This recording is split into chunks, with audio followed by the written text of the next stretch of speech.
Hello students, इस video में आपको डेथ ऑफ पार्टनर्स के सारे एक्सरसाइज क्वेश्चंस के वीडियोस मिलेंगे। ये वीडियो में क्वेश्चन नंबर 1 से हम स्टार्ट करने वाले हैं। बच्चों, डेथ है ना कंपैरेटिवली काफ़ी सिंपल है, बट बच्चे उसमें काफ़ी मिस्टेक्स करते हैं। पूछो क्यों? क्योंकि ना पीरियड कैलकुलेट करने में गड़बड़ कर लेते हैं, एब्सोल्युटली गलत कैलकुलेशन कर लेते हैं और फिर इजी को मुश्किल बना देते हैं। तो पहले जरा कॉन्सेप्ट को समझते हैं। अगर कोई पार्टनर का डेथ हो रहा है तो क्या वो ज़रूरी है ईयर एंड पे होगा? है ना, जैसे रिटायरमेंट के टाइम हम डिस्कस कर रहे थे कि रिटायरमेंट प्लान किया जा सकता है कि okay, if a partner wants to leave in between, बाकी दो पार्टनर्स को कह सकते हैं भाई रुक जा, ईयर एंड हो जाने दे, ईयर एंड पे चले जाना, प्रॉफिट वगैरह पूरे साल का कैलकुलेट कर लेंगे, बांट लेंगे, फिर तू चले जाना। डेथ के टाइम अगर एक पार्टनर का बुलावा आ गया है तो बाकी दो ऐसा तो नहीं बोल सकते हैं भाई इसको ईयर एंड में लेके जाना, अभी मत लेके जा। तो मतलब डेथ कभी भी हो सकता है। फिर भी हम थोड़े से लकी हैं कि हमारे सारे सम्स में डेथ मंथ एंड में हो रहा है, ईयर एंड में तो नहीं हो रहा है पर मंथ एंड में हो रहा है। मान लो मंथ एंड में भी नहीं होता, अगर बीच में किसी भी दिन हो जाता, आज हो जाता, तो जो भी शेयरिंग वगैरह कैलकुलेशन करना है वो डेज में करना पड़ता। So we are lucky that all our questions will be at least in month, क्योंकि मंथ एंड में उसका डेथ हो रहा है। तो सबसे पहली बात कि जब भी किसी पार्टनर का डेथ हो रहा है तो उसको इस साल के प्रॉफिट का हिस्सा मिलना चाहिए। Now we are very used to dividing the entire profit between three partners.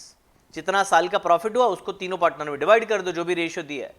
But यहां पे ऐसा इतना सिंपल नहीं है, क्योंकि जो प्रॉफिट हम निकालेंगे वो एक अंदाजा होगा। अंदाजा इसलिए होगा क्योंकि ये साल अभी खत्म नहीं हुआ है। तो मान लो किसी पार्टनर का डेथ हो गया, उसके फैमिली मेंबर्स से हमारी बातचीत हो रही है। जो दो कंटिन्यूइंग पार्टनर हैं वो किससे बात कर रहे हैं? जो डिजीज्ड पार्टनर है उसके फैमिली मेंबर से बातचीत कर रहे हैं। तो इस साल में अप्रैल मई जून जुलाई एग्जांपल है, 4 महीने काम किया और 31 जुलाई को पार्टनर का डेथ हो गया। तो हमें लास्ट ईयर का या पिछले 3-4 साल का जो भी बातचीत हो रही है उसके बेसिस पे एक अंदाजा निकालना पड़ेगा कि इस साल का प्रॉफिट क्या होगा, इस साल का प्रॉफिट क्या होगा। उसके बेसिस पे आप 4 महीने का प्रॉफिट कैलकुलेट करोगे और उसके बेसिस पे वो 4 महीने के प्रॉफिट का हिस्सा जो डिजीज्ड पार्टनर है उसको मिलेगा। तो बच्चे यहां पे मिस्टेक करते हैं, सीधा सीधा 4 महीने का ले लेते हैं और बाद में पार्टनर का शेयर करना भूल जाते हैं, या उल्टा 4 महीना ही भूल जाते हैं, सिर्फ पार्टनर का शेयर कर लेते हैं। तो दो रेशियोज आपको निकालने पड़ेंगे। एक रेशियो होगा कि अच्छा ठीक है, 12 महीने का अगर इतना प्रॉफिट है तो पार्टनर का डेथ हो गया है 4 महीने बाद, तो 4 महीने का कितना, और फिर 4 महीने का अगर इतना प्रॉफिट है तो जो जिनका डेथ हुआ है उनका क्या शेयर था, उसका प्रॉफिट कितना। ऐसे दो वर्किंग सब स्टेप्स हमें करने पड़ेंगे, ठीक है। और गुडविल का तो ऑफकोर्स एडजस्टमेंट है ही। अगेन जैसे रिटायरमेंट में था कि किसी पार्टनर का डेथ हो जाता है तो डीड में पहले से नॉर्मली लिखा होता है कि इनकेस किसी का डेथ हो रहा है तो उसका जो कैपिटल होगा वो तुरंत नहीं दे पाएंगे। बाकी के जो दो कंटिन्यूइंग पार्टनर हैं वो रिक्वेस्ट करेंगे उसके एग्जीक्यूटर को। किसके एग्जीक्यूटर को? जो डिजीज्ड पार्टनर है उसके एग्जीक्यूटर, यानी कि बोला जा सकता है लीगल हेयर। उसको रिक्वेस्ट करेंगे भाई ये पैसा हमें देना तो है पर जरा टुकड़े टुकड़े में देंगे, हम धीरे धीरे करके देंगे। तो फाइनली जो डिजीज्ड पार्टनर है उसका कैपिटल अकाउंट हम क्लोज करेंगे और उसको हम ट्रांसफर करेंगे एग्जीक्यूटर्स लोन अकाउंट में, ठीक है। रिटायरमेंट में एज आई सेड क्वेश्चन साल के एंड में होते थे। डेथ में डेथ कभी भी हो सकता है, तो आइडियली डेथ में बैलेंस शीट का क्वेश्चन नहीं आता है। इसीलिए नहीं आता है क्योंकि बैलेंस शीट तो लास्ट ईयर एंड में बनी थी। अब जैसे एग्जांपल में 31 जुलाई को डेथ हो गया तो ये 4 महीने का प्रॉफिट एंड लॉस भी तो बनाना पड़ेगा ना, अगर बैलेंस शीट बनाना है तो क्वेश्चन 1 जो अभी हम करने जा रहे हैं उसमें बैलेंस शीट पूछा है। Ideally not a very good question, because अगर हमें 4 महीने बाद का बैलेंस शीट बनाना है तो सारे फिगर्स चेंज होंगे भाई, डेटर, क्रेडिटर, सेल्स, परचेज। तो नॉर्मली एग्जाम में डेथ के क्वेश्चन में बैलेंस शीट नहीं पूछते हैं, सिर्फ दो चीज होती है, एक पीएनएल अकाउंट मतलब रिवैल्यूएशन अकाउंट, और दूसरा जो डिजीज्ड पार्टनर है उसका अकाउंट। तो ये नॉर्मली ये दो चीजें हमें बनानी होती है, पर ये सब में तीन चीज बनाना है, बैलेंस शीट भी बनाना है, ठीक है। तो चलिए हम स्टार्ट करते हैं।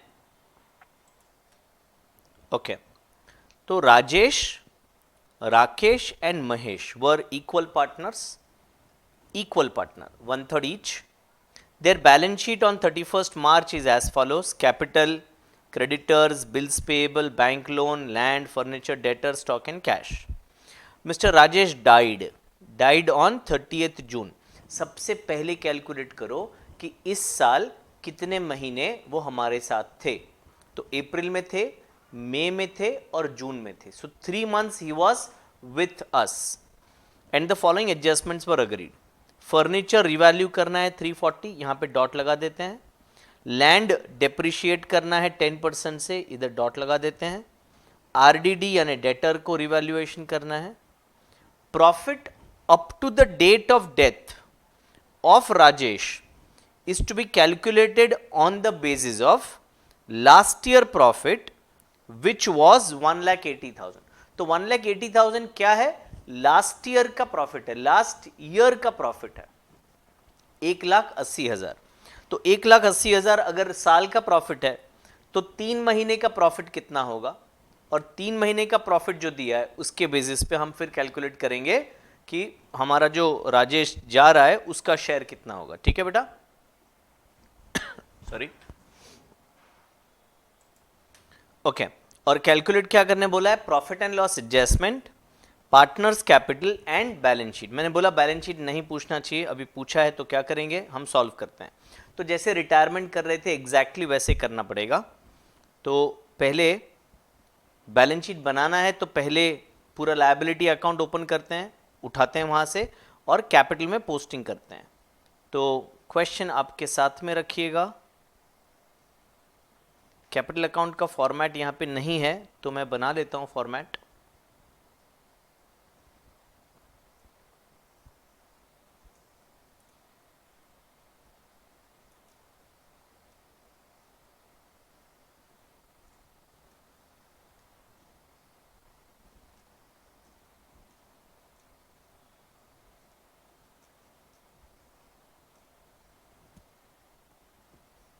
ये हो गया आपके कैपिटल अकाउंट। राजेश, राकेश और महेश, राजेश, राकेश और महेश। पहले बैलेंस लिख देते हैं, by balance carried down 522 5 lakhs 2 lakhs and 2 lakhs। Okay, उसके बाद क्रेडिटर्स, बिल्स पेबल और बैंक लोन, उसमें कोई भी चेंजेस नहीं है बेटा। इधर डेट आएगा, ये बन रहा है बैलेंस शीट 30 जून 2019 को बन रहा है। ठीक है, तो क्रेडिटर्स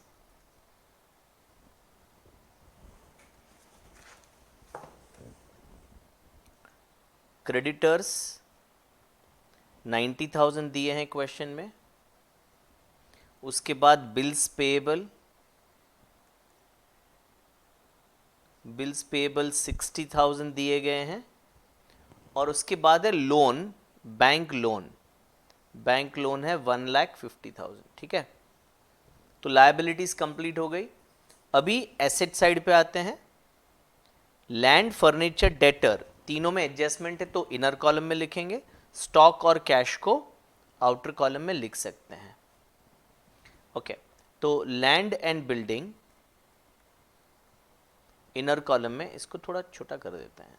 हाँ, land and building inner column में 4 lakhs, एक रो ब्लैंक।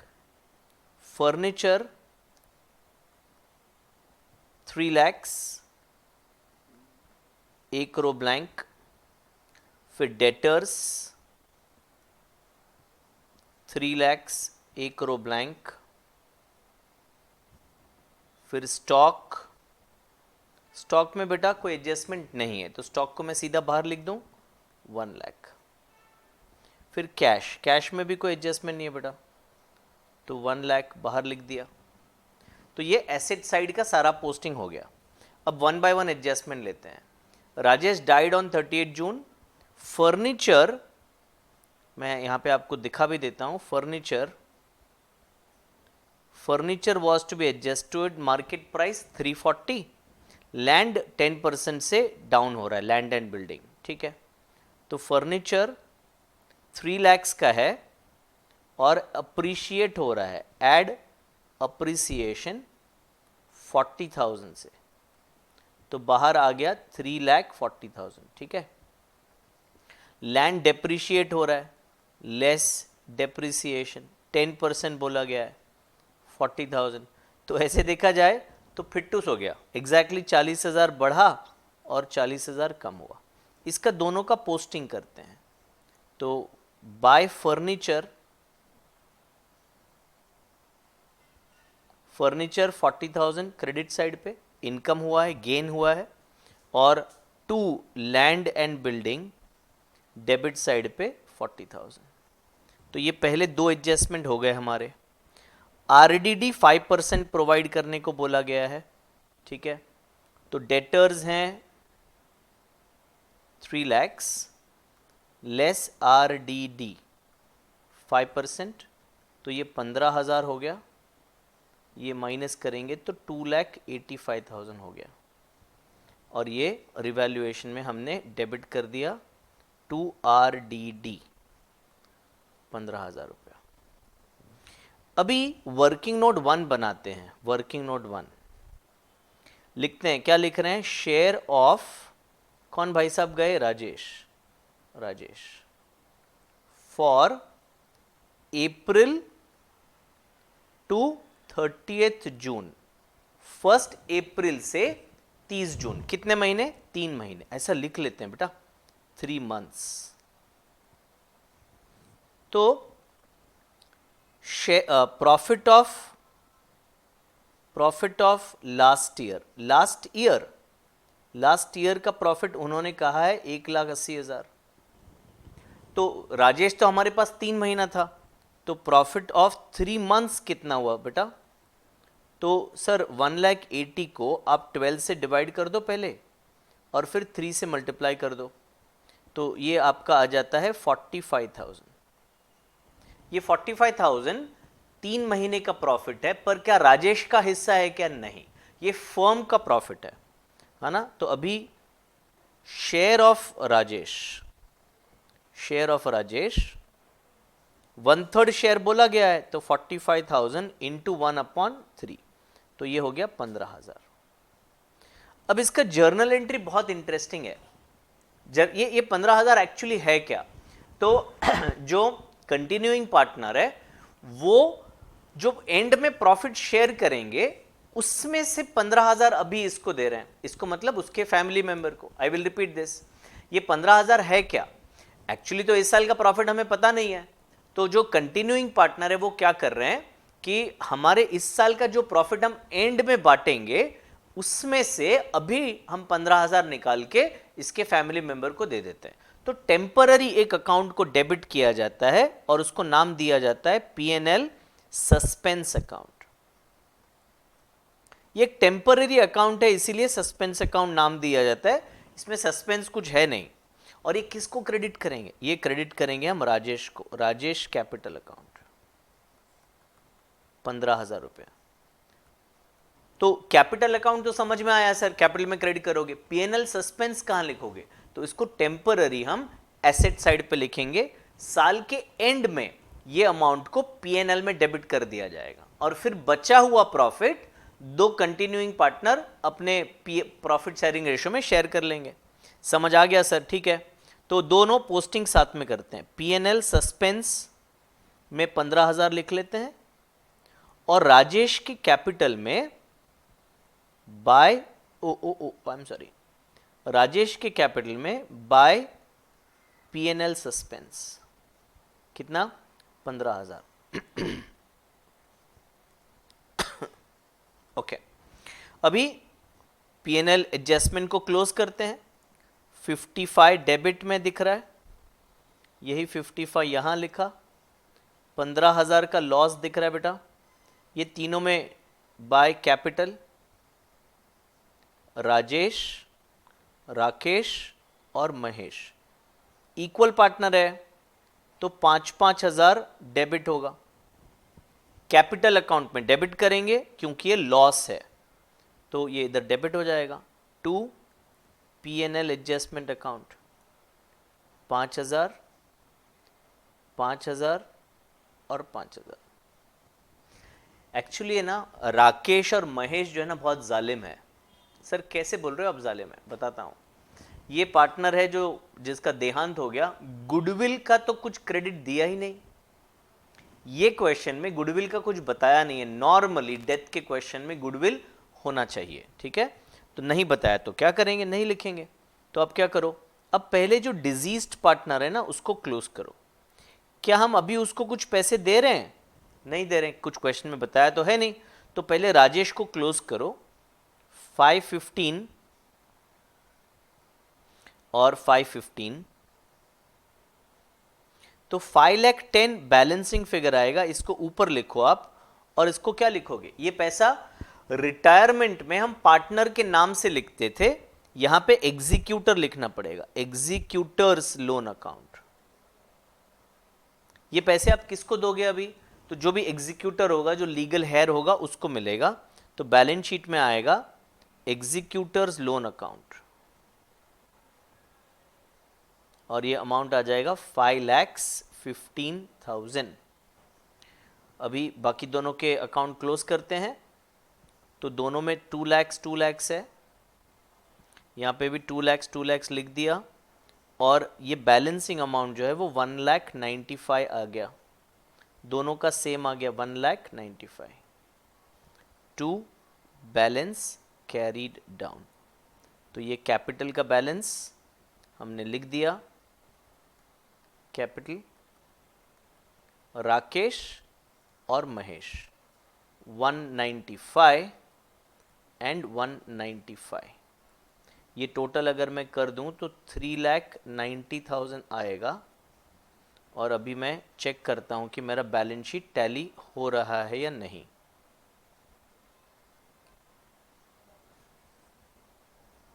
कुछ मुझे गड़बड़ लग रही है, आई थिंक सम गड़बड़ समवेयर। P&L सस्पेंस,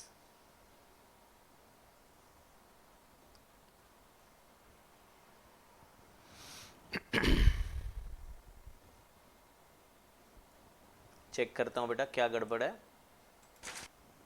मिल गया। आपको मिला गड़बड़ क्या है? ये एग्जीक्यूटर लोन मैंने गलत अमाउंट लिख दिया, मैंने ये टोटल लिखा है 5,15,000, है ना। मुझे कैसे पता चला कुछ तो गड़बड़ है? तो मैंने ना लास्ट डिजिट चुपके सर सम कराते ना, मैंने लास्ट डिजिट में टैली कर रहा था, तो मेरे को दिख रहा था कि इधर तो 5 आ रहा है, पर इधर 5 और 5 10 हो रहा है। I hope you are getting what I am saying. तो अभी टोटल करूंगा तो टैली होने वाला है बेटा। हाँ, सॉरी फॉर द मिस्टेक। ये आ रहा है 12 लाख रुपया, 12 लाख रुपीस। ये देखो कैपिटल अकाउंट का फॉर्मेट था पर नीचे आ गया था फॉर्मेट। चलो ठीक है बेटा। तो ये 360, 340, 285, 1 लाख एंड 15,000। तो ये मेरा टैली हो गया। तो ये जो एक्सरसाइज क्वेश्चंस हैं उसमें सिर्फ एक ही क्वेश्चन में बैलेंस शीट पूछा है, जो मेरे हिसाब से सही नहीं है। बाकी चारों में बैलेंस शीट नहीं बनाना है। तो काफ़ी छोटे सम्स होते हैं और इजी सम्स होते हैं, ठीक है। चलिए नेक्स्ट सम में मुलाकात होगी वापस। बाय।